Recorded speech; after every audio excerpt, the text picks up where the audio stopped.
الاخوان الجزائريين اللي كتبوا لي في التعليقات كدير الفتنه ما بين الشعبين. 2019 تلعب الفينال ديال لاكوب دافريك ما بين السنغال والجزائر، والمغرب كامل شجع الجزائر على اساس انكم طرف منا. منين ربحت الجزائر الماتش خرجت انا وخالد الزنقه ولقينا المغاربه خارجين بالطوموبيلات والمطر لابسين التونيات ديال الجزائر وهازين الرايات ديال الجزائر وفرحانين بالانتصار ديال المنتخب الجزائري. تصوروا معايا يبقى فيه الحال حيت ما لابسش التوني ديال الجزائر. لا غد لي مشيت انا وخالي باش ناخذوا التوني ديال الجزائر، تصدمت حيت لقيت كاع الحوانت تيبيعون. انا داك الوقت كنت دري صغير وتربيت على حب الجزائر وماشي الكره ديالها، والاغلبيه ديال الشعب المغربي كاع ما كان عارف هذا الشيء وما بدا كيكتشفوا حتى السنين الاخيره فاش بدا كيتجبد في الانترنت، وانا واحد منهم. من بعد بداو كيطلعوا لي الفيديوهات ديال الجزائر في التليفون ديالي، ولو شوك اللي جاني على انهم كيعيروا مليكنا وولاد بلادنا وبنات بلادنا باقبح العبارات الزنقاويه. وهذا المعيار راه ماشي غير دابا بديتو كديروه. منين درت الابحاث ديالي لقيتكم على انكم من زمان وانتم كتعيروا بلادنا والمراه المغربيه وكتنعتوا المراه المغربيه على انها سحاره وباغيه وما يزيد عن ذلك، واصلا انتم تربيتوا وانتم عارفين هادشي. منين كتكونوا مع بعضياتكم كدويو على المراه المغربيه غير بالسوء. هذه كانت غير مقدمه ودابا غادي ندخل في صلب الموضوع.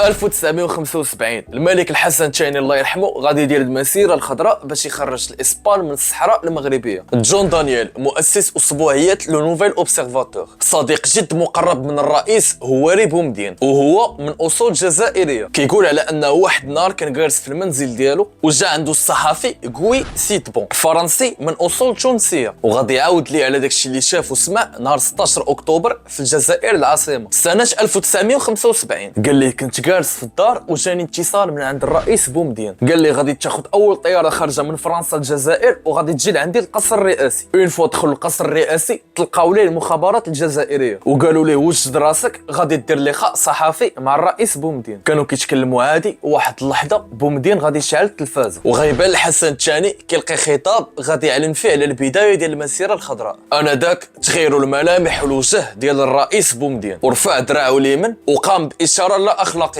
وفاحشه كانه صبي من صبايا حي باب الواد. وقف من الكرسي اللي كان جالس فيه وضرب الارض برجليه وفقد السيطره على راسه وبدا كيسب في الملك الحسن الثاني باقبح العبارات وقله اللحيه. وقال جون دانييل اختفى الرئيس الصارم المتفاخر بنفسه وظهر امامي طفل صغير. هنا بومدين غادي يهدد الاداره الفرنسيه وقال على ان ديك المنطقه غنخليها حلبة الصراع في حلق المغرب وسوف نسلح جبهه البوليزاريو اذا لم تتراجعوا عن قراراتكم، فإن المنطقة غادي ندير فيها حلب طاحنة على المغرب. الله يخلف عليك السي بومدين. 50 سنة والمغرب تيصرف مبالغ خيالية على قبل الصحراء المغربية، وهادشي تسبب لينا في مشاكل اقتصادية كبيرة لينا وليكم، وبسبب هاد المشاكل كثر الفقر في المغرب، والفقر كيولد أي حاجة قبيحة في الدنيا ومنها الدعارة. زيد عليها السرقة والإجرام، المعاناة اللي كيعانيها الشعب المغربي بسبب السياسة ديال الجزائر. هذا ماشي دليل على أن المرأة مسموح لها دير اللي بغاش بسبب الفقر، غير بغينا نذكروكم على ان المشكل ديال الصحراء المغربيه المغاربه هما اللي دفعوا الثمن ديالو، والثمن كان كبير بزاف، منهم الضرائب اللي كان كيخلص الشعب المغربي على الصحراء وباقيين كيتخلصوا الى يومنا هذا. 20,000 جندي مغربي استشهدوا في حرب الصحراء بسبب بومدين. حرقوا ناس حيين، حرقوا ناس احياء يا لطيف. نعرفوا الاسماء ديالهم بالحمض ولا باش؟ لا حرق بليسونس حرق واه بليسونس. في اسماء معينه حرقت؟ واه عبد الرحمن الجندي قتلوا الشريف من زملائكم، من زمان جندي مغربي عسكري. ليوتنون موزون ضابط يجي فوق حدانا، ممرض دفنوه في صندوق حي. انا حاولت نمشي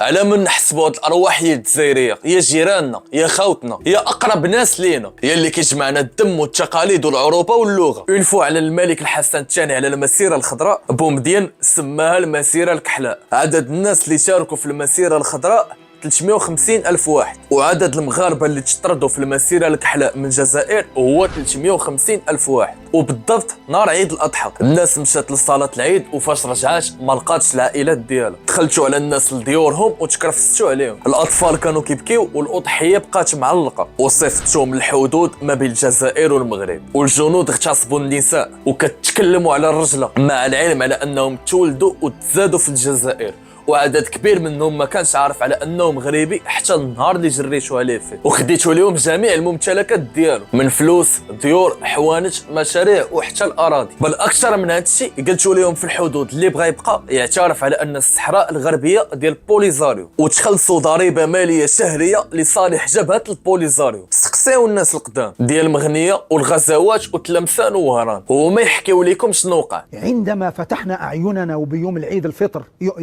عيد الأضحى، وأنا أسكن هنا في الغرب الجزائري في ولاية بين تلمسان وبالعباس، إخواننا الذين درسوا معنا ولعبنا معهم والصيبة قضيناه مع بعض، تشوف يعني قرار أهوج. صلينا الصبح فإذا بسيارات الجيش وسيارات الدرك الوطني تدق الأبواب على الجزائريين. هذا بالنسبة لنا جزائريين. تحكي عن المغاربة أنت اللي عايشين أيوه. هناك. بعدين احنا عرفنا هذو أنه مغاربة، ما عمرنا ما كنا نعرف أن هذو مغاربة. البشير والدرويش وقويدر وعمي المعراج، يعني تخيل انت الصدمة النفسية لحد الآن مش قادر نستيقظ منها. لأنه الوعي كان قليل، كنا نسفق للدولة. ولاش تاخذوا واحدة اسمها يعني عمتي الزكراوية، كنا نسميها خالتي الزكراوية، والله خلت العيد معلق. العيد خلوهم بالقوة، خلوهم بالقوة ويرمي في الشاحنة. طيب هذا الرجل يقول لك أنا ما نعرفش المغرب. يا جماعة لا، أبوك أنت أصلا مغربي. يا ودي أنا مولود هنا في مباديس، مولود في تموشنت، مولود في سيدي بالعباس، مولود في تلمسان. أنا هنا في هذه الزراعة وهذه التربة أنا نشأت بها، اختلط روحي ودمي بها. كيف تطردونني؟ العقلية المعفنة، العقلية الرأي الواحد، لا حقوق إنسان، لا مراعاة لتعاليم المصطفى صلى الله عليه وسلم. فأنا أذكر في ذلك الوقت فقط يعني كتدليل على أن الرأي الحمد لله معركة الوعي في تصاعد، في ارتقاء. أنا متصور الآن الشعوب لن تقبل هذا، لا في الجزائر ولا في المغرب. وشهادة لله بالرغم من أنه ذلك الوقت كان حسن الثاني يعني وردة فعله مع الجزائريين من أصول جزائرية، المغاربة من أصول ما كانت بهذا الشكل. وكتكلموا على الرجلة، داكشي اللي درتوه في المغاربة اللي كتقولوا عليهم خوتكم ما درتوش فرنسا اللي استعمراتكم 132 سنة، ضاق فيها الشعب الجزائري الويلات وأبشع المجازر، وتهانت فيها الكرامة ديال المرأة الجزائرية.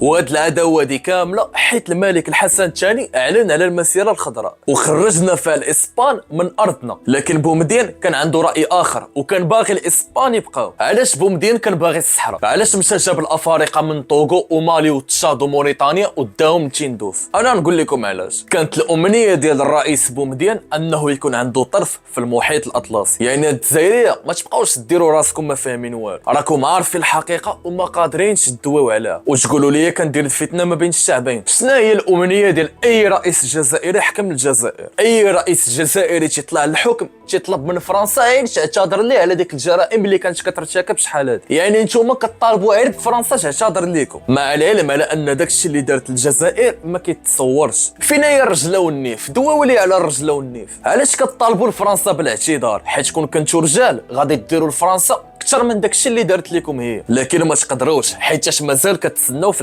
الاعتذار كافيكم باش يبرد لكم الدم ديال الشهداء اللي مشاو. الرئيس ديال الجزائر بومدين اتفق هو والرئيس ديال ليبيا معمر القذافي وجمال عبد الناصر ديال مصر والرئيس ديال ايران والرئيس ديال روسيا باش يطيحوا الملكيه من المغرب ويردوها دوله عسكريه. وهاد الدول كاملين هما اللي كانوا كيسلحوا البوليزاريو، وكانوا الجنود المغاربه بوحدهم كيقاتلوا في الصحراء. هي فاش غادي تشد الرئيس المصري اللي مات حسني مبارك والجنرال شنقريحه وغيدوزوا 6 شهور ديال الحبس في قنيطره. وما نساوش الخير تونس رفضات دير الحرب على المغرب حتى شكون طاح المغرب كانت غادا طيح حتى تونس. وتونس في عهد بورقيبه كان الاقتصاد ديالها قوي وكانت كتسمى بلو بتي باغي، وكانوا السياح كيجيو لها بزاف. مع العلم ان معمر القذافي خرج واعتذر من المغاربه واعتذر من الملك الحسن الثاني الله يرحمه. هذا الاعتذار جا من مورا وقف اطلاق النار، ولكن ديك الساعه كانت سي تروطار حيت المغرب كان ديجا دخل في معارك طاحنه مع جبهه البوليزاريو والجزائر. وكتسولوا فينا علاش طبعنا مع اليهود سنين وحنا كنقولوا لكم الله ينعل الشيطان واجيو نكونوا دوله وحده. أشدد مرة أخرى بأن الحدود التي تفرق بين الشعبين الشقيقين المغربي والجزائري لن تكون أبدا حدودا تغلق أجواء التواصل والتفاهم بينهما. فيما يخص الادعاءات التي تتهم المغاربة بسب الجزائر والجزائريين، فإن من يقومون بها بطريقة غير مسؤولة يريدون إشعال نار الفتنة بين الشعبين الشقيقين. وإنما يقال عن العلاقات المغربية الجزائرية غير معقول ويحز في النفس، ونحن لم ولن نسمح لأي أحد بالإساءة إلى أشقائنا وجيراننا.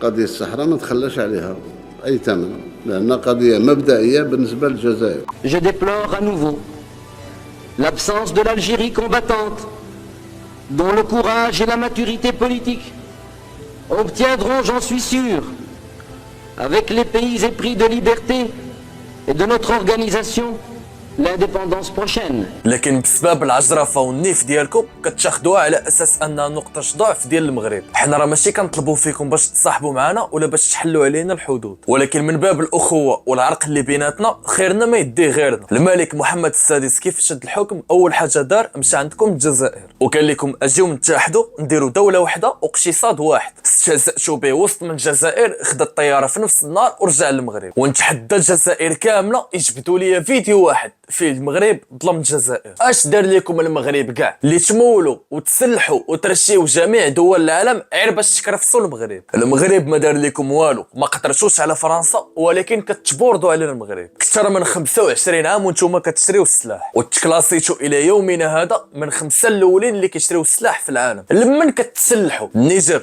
مالي، موريتانيا، تونس ولا ليبيا بين وضوح الشمس كتسلحوا المغرب. السلاح اللي عندكم تريبوا به قاره، ولكن هنا غادي نجبد لكم النفاق ديالكم وغادي نعطيكم الدليل علاش كتسلحوا ضد المغرب. كتقولوا نتوما باللي راكم مع فلسطين ظالمه او مظلومه، ايوا سميتكم رجال بداك السلاح اللي عندكم هجموا على اسرائيل وحرروا فلسطين. فما عندنا ما نديروا بالشعارات، الشعارات حاجه والواقع حاجه اخرى. المغرب بلا بترول وبلا غاز وبلا موارد وعنده دوله احسن من ديالكم، وما عمرنا في المغرب شربنا حليب ديال الغبره.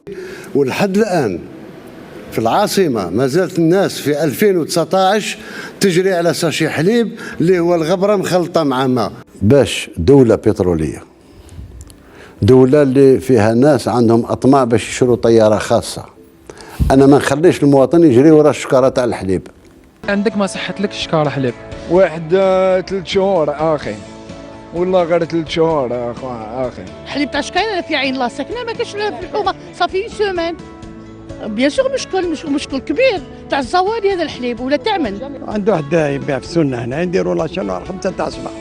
لاشان 5 تاع الصباح نوضوا باش نديروا لاشان، انت روح على 5 تشوف لاشان شحال طويله تضرب من الفخ. نديروا لاشان نجري خطره في سمانه. الجديد بقى في الجزائر ان الشعب كله بقى يقف طوابير عشان ياخد الكاس لبن. موضوع اللبن قديم اي نعم، بس الوزير الجديد كل ما يطلع يقول هنحل الموضوع بيكبر ويزيد اكتر. غير بالفلاحه وشويه ديال السياحه والفوسفات، عندنا بنيه تحتيه وعار من البنيه التحتيه ديالكم وفايتاكم بسنين. انا ما كنقللش منكم.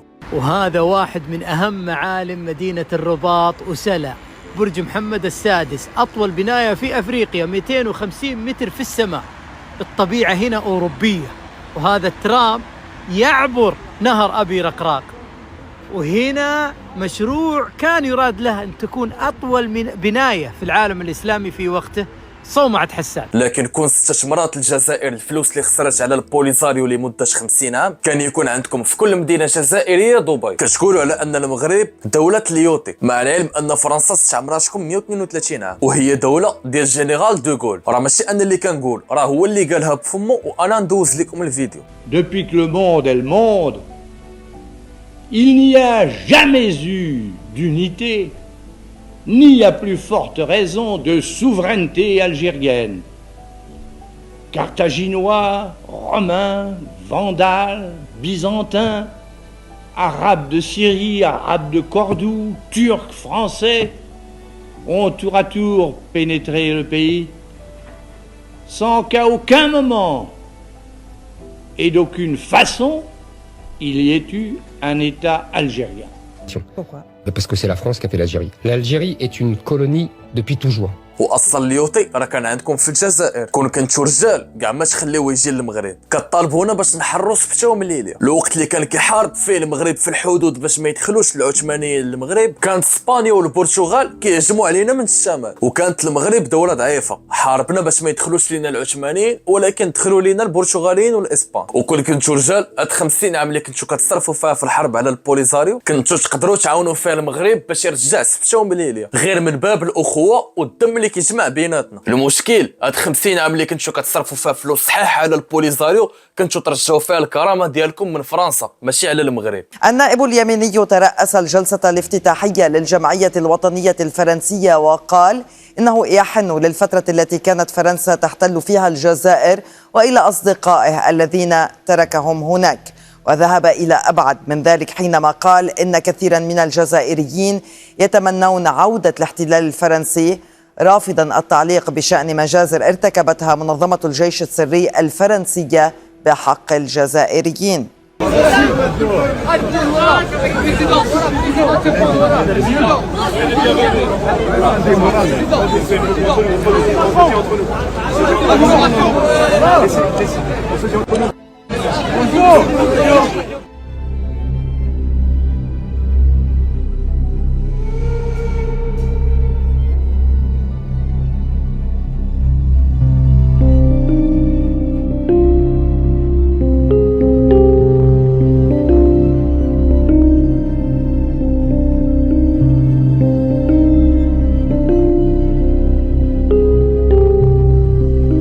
وما عندناش مشكل نبداو من جديد، لان الظرفيه الحاليه كتحتم علينا نتحدوا. نتوما عارفين على ان الغرب باغي لنا غير الشر، وانا راه ما كنقولش لكم هذا الكلام حيتاش خايفين منكم، راكم شفتوا شنو واقع في العالم. المشكل راه ما عندكمش مع الملك ولا المخزن، راه خاصكم تعرفوا على ان الصحراء قضيه شعب ماشي قضيه ملك ولا مخزن. فرنسا والمانيا في الحرب العالميه الاولى والثانيه كانوا اعداء لواحد الدرجه ما كتصورش، والالمان اغتصبوا النساء الفرنسيات وقتلوا 20 مليون فرنسي، وما وصلوش لهاد العداوه اللي وصلتوا لها نتوما معانا. فرنسا والمانيا جمعوا طوا الماضي وفكروا في المصالح الاقتصاديه ديال الشعبين، واقوى جوج دول في الاتحاد الاوروبي هما المانيا وفرنسا، وهما اللي مسيرين الاتحاد الاوروبي، وهما اكثر دول متحالفين في العالم. الى تحت المغرب والجزائر غنكونوا اكبر دوله فلاحيه واكبر ثروه سمكيه في العالم، ويكون عندنا اطول خط بحري في العالم، واقوى دوله سياحيه، واقوى دوله عسكريه من ناحيه عدد الجنود. فما بالك الى زدنا عليهم تونس، موريتانيا،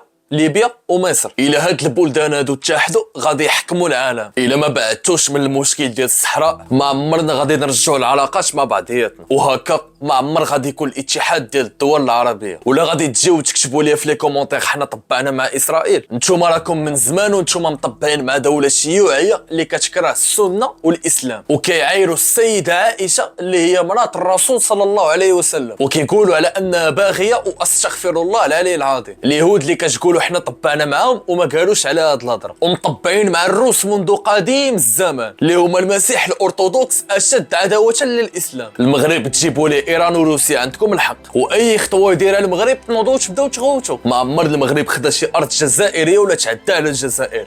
تخيلوا هذا المشكل ديال الصحراء كون كان العكس، كون كان المغرب هو اللي دايروا الجزائر، شنو كان غادي يكون رد الفعل ديالكم؟ ونعاود نقول لكم نساو الملك، المشكل ديال الصحراء هو مشكل ديال الشعب المغربي. الاخوان هذا الفيديو بالضبط كنتمنى انكم توصلوا لاكبر عدد ديال اللايكات، حيت خدا مني مجهود باش نجمع المعلومات ونحاول نبسطها لكم لاكبر درجه ممكنه، زائد التسجيل والمونتاج. هادشي راه ما ساهلش وتيبغي طاقه كبيره ومجهود كبير، خصوصا على ان هذه الفتره اللي دازت كانت عندي فيها امتحانات وكان صعب عليا نقرا ونوجد المعلومات في نفس الوقت. داكشي علاش الخوت كنطلب منكم هذا الفيديو بالضبط توصلوه ل 10000 لايك. اي واحد وصل للدقيقه هذه في الفيديو كنبغي نشكرو بزاف. كنتمنى نكون بسطت لكم المشكل اللي واقع ما بين المغرب والجزائر لاقصى درجه، وخليو لي كاملين التعاليق ديالكم تحت في الفيديو. نتلاقاو في الفيديو الجاي ان شاء الله.